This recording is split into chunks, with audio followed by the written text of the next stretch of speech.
श्रीराम. श्री ब्रह्मचैतन्य महाराज गोंदवलेकर प्रवचने. 7 ऑगस्ट. रूपाची ओळख नामानेच होते. नुसत्या शास्त्रपठनामुळे होणाऱ्या ज्ञानापेक्षा भक्ती ही निश्चित श्रेष्ठ आहे. भक्ती म्हणजे परमात्म स्वरूपाचे परमप्रेम होय. कर्म, ज्ञान, योग ही साधने असून भक्ती हे साध्य आहे. कर्ममार्गामध्ये नुसते कर्म बरोबर करण्याच्या हिशोबात मन अडकून जाते.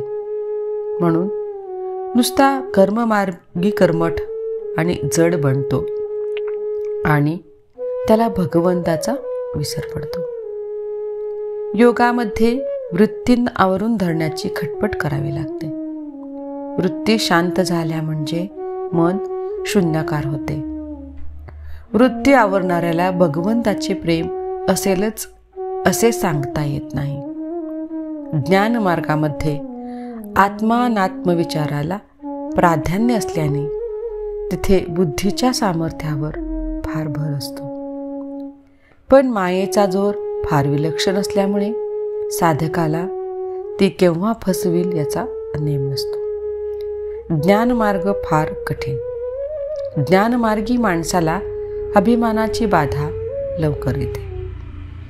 माझे मतच तेवढे खरे असे तो धरून चालतो. ज्ञानी मनुष्य जगताला माया कार्य मानतो, म्हणजेच जगत मिथ्या आहे असे तो समजतो. परमात्मा जर सर्वव्यापी आहे तर हे जगत त्याच्यामध्येच असले पाहिजे. म्हणून भक्त या सृष्टीला मिथ्या न मानता भगवंताची लीला समजतो. त्याला या सृष्टीमध्ये सर्व ठिकाणी भगवंताचा महिमा, त्याचे विभूती तत्व आणि त्याचा आनंद भरलेला दिसून येतो. सृष्टीमधले सौंदर्य, माधुर्य, मनोहर भाव, पावित्र्य आणि प्रेम पाहून जीव मोहित होतो. पण सृष्टीमधल्या विभूत रूपांची उपासना करून जीवाची तृप्ती होत नाही. कारण विभूती हे साक्षात भाव नाहीत. म्हणून भगवंताच्या साक्षात गुणांची आणि भावांची जरुरी लागते.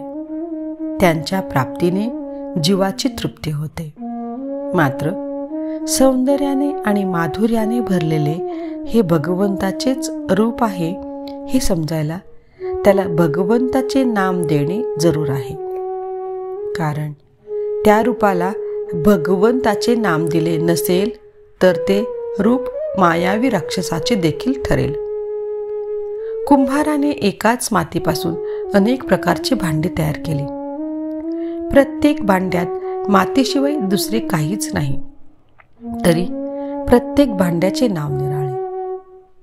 तुकाराम बुवा एवढे मोठे संत बनले, पण भगवंत सर्व ठिकाणी व्यापून आहे म्हणून ते विठोबाला राम म्हणाले नाहीत किंवा दत्ताला महादेव म्हणाले नाहीत. जगत हे भगवंतापासून भिन्न नाही. जगतात आढळणारी सर्व रूपे भगवंताची आहेत, पण रूपाची ओळखण नामानेच होते. प्रत्यक्ष आकाराला आलेली अनेक रूपे नाहीशी झाली तरी त्यांचे नाव टिकून राहते. म्हणजे नाम हे देशकालाच्या मर्यादेच्या पलीकडे असते. म्हणून ते रूपापेक्षा जास्त सत्य होय. आणि जे सत्य आहे ते श्रेष्ठ असलेच पाहिजे. सत्य वस्तू ओळखणे हाच परमार्थ होय.